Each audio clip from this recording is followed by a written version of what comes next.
y'all, it's Chris from Clearly Crafted. I always get a lot of questions about crackle when I do it with the pictures, so I wanted to do this quick video showing me putting on this paint that already has the on for this pumpkin. So this is a fun glass pumpkin that I got at the dollar store. Very, very cute. You know, $1.25 store, whatever. So cheap. So it looks like a pumpkin. I was like, oh, that looks like a pumpkin. So what am I going to do? I'm going to paint it like a pumpkin. So the first thing I did was I took some Mod Podge with a fun, funky glitter, and I brushed that all over the glass itself. And then I went back with, I think 3 or 4, and I have pictures, different colors of, this is just tissue paper, regular old tissue paper, but I have it in, it was like fall colors, so it was multiple colors of orange. So I put that all over it, and I really liked it. The only thing I didn't like was that I can see the glitter through, because I knew I was going to paint it. So if I do this again, I wouldn't do it with that glitter. But I do like it. It has almost like a patchwork feel, and it looks neat with lights in it. So I may end up doing another one since I have the other one. Then with the lid, I then took the lid and I took just some air dry clay, and I'm making the lid look like the pumpkin stem. So this will be a usable glass jar. You can see that. Once this is dry, I will paint it. It's not dry yet. This air dry clay takes a little bit of time. So that's there waiting for that. So what I already did was I took my Folk Art Crackle medium. I know everybody uses something different. This is the one I use. I'm just going to say that. You can just use glue. This has Mod Podge on it, so it would probably crackle. I want definitive crackles, and I like the Folk Art. So that's why I'm using it. Then I'm also using the Folk Art chalk paint, and I'm just using plain white because I am going to decoupage some napkin or rice paper, or a combination of the two. Normally I have it kind of planned out more. This I'm just wanting to get the pumpkin done, see how it turns out, and then I'm going to decide. Probably going to do some fall leaves and, you know, some maybe little pumpkins, some little animals, not sure. Using a wide brush. My coffee. Gotta have my coffee. I'm going to wet my brush a little bit.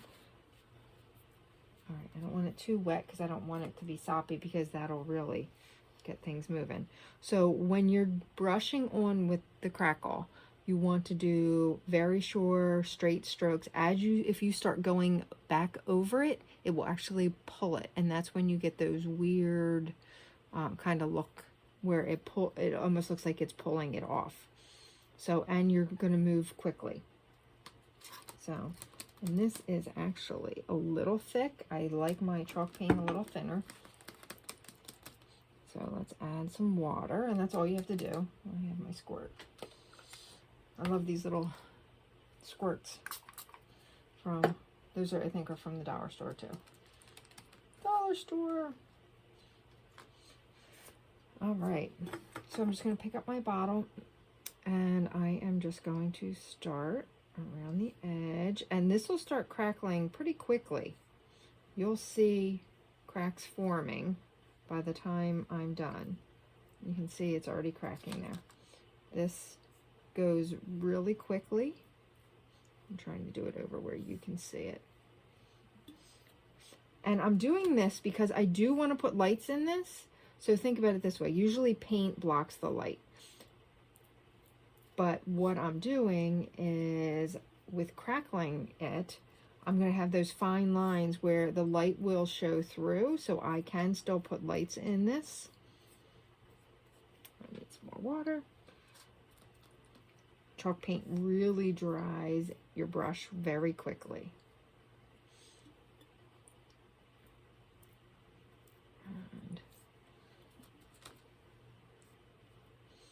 And it will continue to crackle. So if you do go over it again, that's fine.